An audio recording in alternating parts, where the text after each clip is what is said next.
मैथिली बोल सकते हैं क्या? मैथिली में नहीं समझ में आता मुझे। भोजपुरी बोलना पड़ेगा। भोजपुरी बोल सकते हैं तो बोल। हिंदी में बोलिए ना। हिंदी में बोलिए। हिंदी में बोलिए। बैठ जाए अभी सर वहाँ पे। सर को बैठे। सर आप आ जाइए।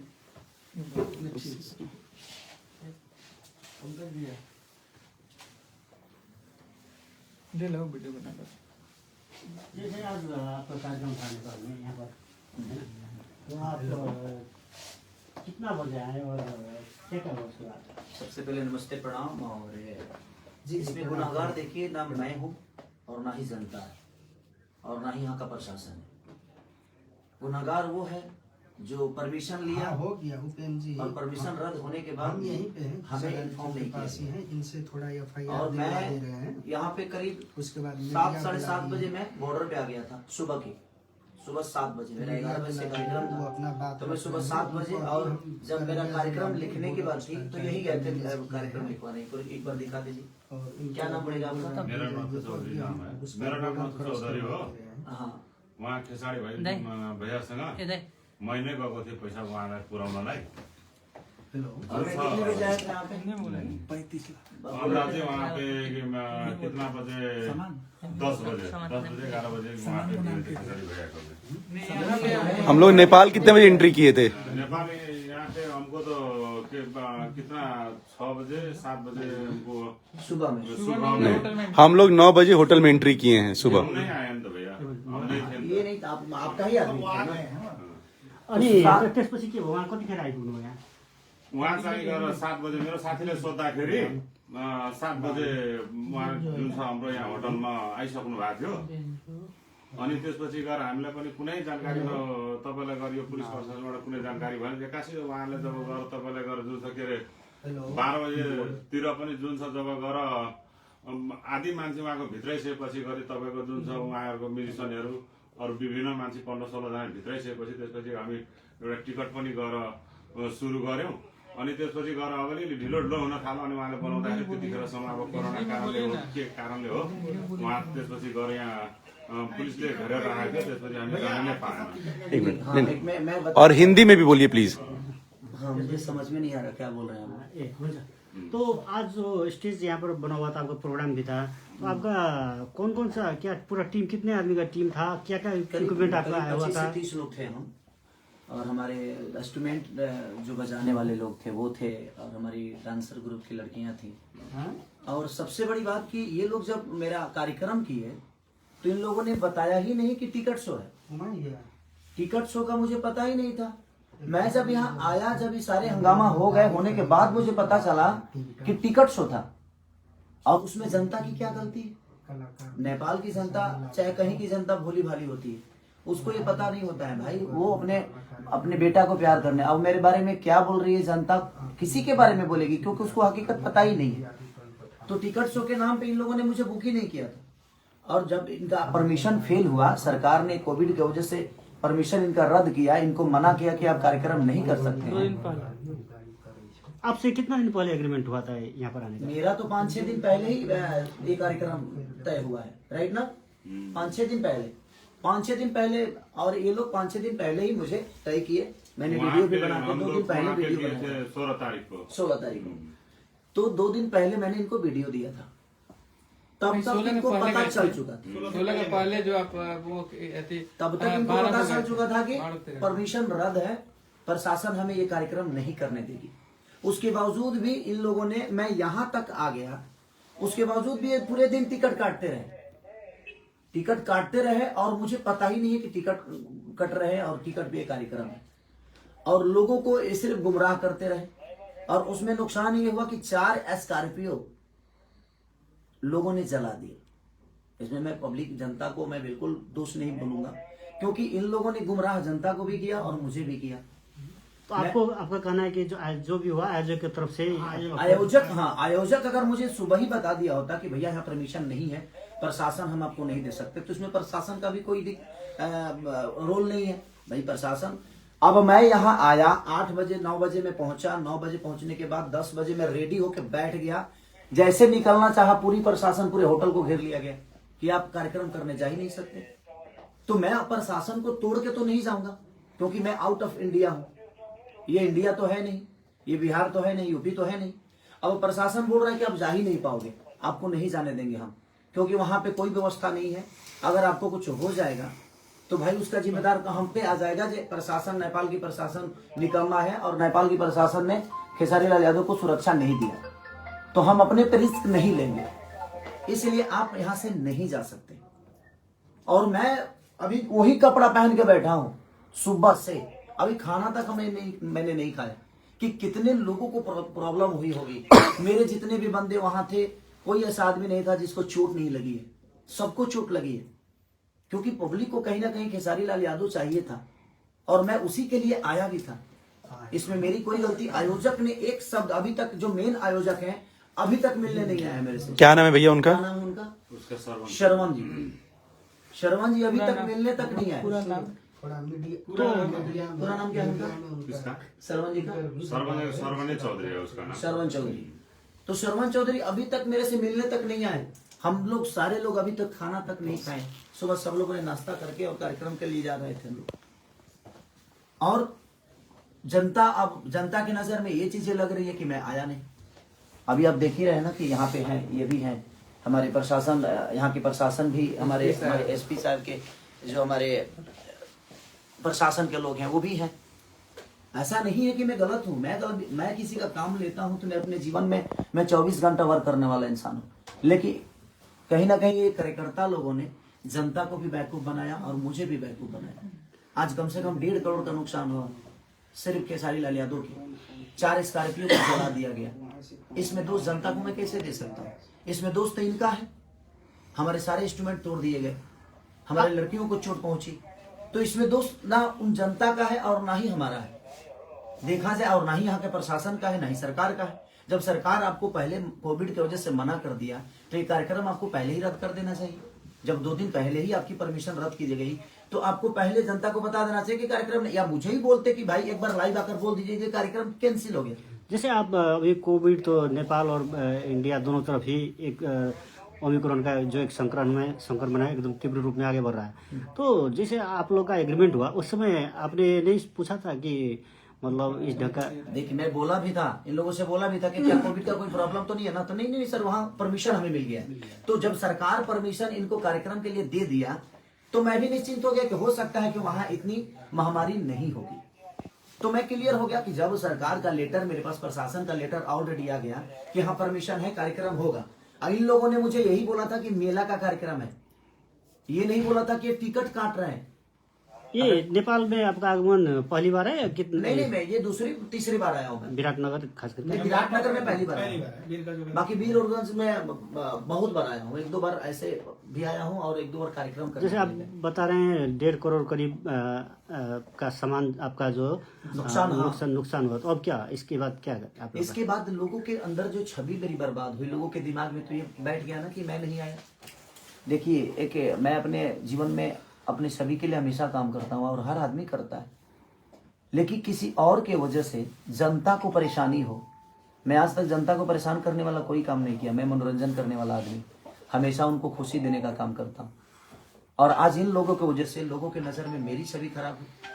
लोगों की नजर में लगा कि खेसारी लाल यादव आया ही नहीं, जबकि सुबह 7 बजे से मैं होटल पे हूँ, 8 बजे से। अब इससे आपका एक जो फैन फॉलोइंग है उसको भी जनता को हकीकत पता चलेगा तो जनता बेवकूफ थोड़ी है। और जनता ने जो किया है वो भी वो अपने हिसाब से बिल्कुल सही है। मैं कुछ जनता को मैं गलत नहीं बोल सकता, क्योंकि गलत तो इन लोगों ने किया कि इन लोगों ने परमिशन नहीं रहने के बावजूद भी मुझे बताया तक नहीं तो मैं सुबह आया जरूर। मैं बिना कार्यक्रम किए मैं लाइव आ जाता कि प्रशासन की वजह से कार्यक्रम रद्द हो गया है, आप लोग नहीं आइएगा कार्यक्रम में, तो लोग नहीं आते। लेकिन इन लोगों ने बताया ही नहीं। सर उस पर साइन भी करना होगा ना।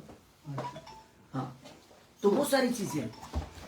तो और अभी कार्यकर्ता में एक आदमी आया और वो सुबह से मेरे साथ यहाँ पे थे, लेकिन अभी वो गायब हो गए। ये है सुमित जी नाम है उनका, वो भी गए थे, रिसीव करने वही हमें बॉर्डर से हमें अंदर किए। तो मेरी इसमें गलती 1% की नहीं। व्हाट्सएप लोकेशन से लेकर हर डिटेल वही दे रहे थे हम। और सुबह 7 बजे भी हमें नहीं बता रहे हैं कि प्रोग्राम कैंसिल हो गया है सर, प्रशासन ने मना कर दिया है, सरकार ने मना कर दिया है। इन लोगों ने गुमराह रखा हमें गुमराह किया कि नहीं आप आइए कार्यक्रम होगा। तो आपका आगे का जो अब इसके बाद का क्या आपका ये क्या लोग होटल करेंगे के आप? बाहर क्या देख रहे थे कुछ प्रशासन चीजों से ने लेते हैं आप, लोगों इसके को बाद देख जैसे रहा आपका क्षति भी हुआ, आपका एक हिसाब से एक क्षति तो आयोजक ही देगा ना। क्षति जो हुआ है गलती इनकी है, इनको तो पूरे जनता का पैसा लौटाना चाहिए। जनता की क्या गलती है भाई, वो तो अपने स्टार को देखने आ रही है, तो इनको पूरे जनता का, नेपाल के जनता के साथ इंसाफ करना चाहिए इनको, क्योंकि गलती इनकी है, इसमें गलती जनता नहीं है और ना ही केसरीलाल यादव है और ना ही सरकार है, ना ही प्रशासन। कि जब आपको मना कर दिया गया कि आप ये कार्यक्रम नहीं कर सकते, तो फिर आपने जबरदस्ती जनता को गुमराह क्यों किया, जनता को बेवकूफ क्यों बनाया, केसरीलाल यादव को बताया क्यों नहीं। मैं तो इतना ही कहता ना कि भाई ये कार्यक्रम कैंसिल हो गया, क्योंकि यहाँ पे कोविड के वजह से प्रशासन ने मना कर दिया, सरकार इसकी अनुमति नहीं देती है। मैं लाइव आके लोगों को बोल देता, लोगों को समझा देता, तो टिकट तो नहीं कटाते ना वो। तो टिकट आपका यहाँ आने का जो एग्रीमेंट था उसमें कितने में डील हुआ था और कितना पैसा आपको मिल चुका है या मिला? वो अंदर की बातें होती है, उस डील को हम लोगों तक नहीं बता सकते कि क्या बातें हैं क्या नहीं, क्योंकि वो अंदर की बातें हैं कि हम कितना में, हम प्यार में आए हैं कि हम मोहब्बत में आए हैं कि हम 2 रुपया लेकर आए हैं कि हम खर्चा पे आए हैं, वो आपस की बातें होती है। लेकिन अंत में इस घटना के बाद आप क्या अंतिम निचोड़ मेरा कहने का मतलब कि जो नुकसान हुआ है अब वो तो कहीं ना कहीं आयोजक कर्ता को ही भरना पड़ेगा, क्योंकि मेरी गलती तो 1% नहीं है। मैं तो रात को निकला हूं, पटना से रात को निकला मैं और मैं आ गया, तो मेरी तो गलती है। अगर मैं नहीं आया होता तो शायद मेरी गलती थी, क्या केसरीलाल यादव नहीं है। तो अब क्या कदम लेंगे आप, जैसे आपका कदम क्या उठाना है, तो अब जनता को इंसाफ करना है कि आयोजक कर्ताओं के साथ इनको क्या करना है। मैं कुछ नहीं बोल सकता, मैं तो जनता का प्यारा बच्चा हूं, मैं इनके लिए ही आया था। नहीं, आप अपनी तरफ से क्या कर रहे हैं?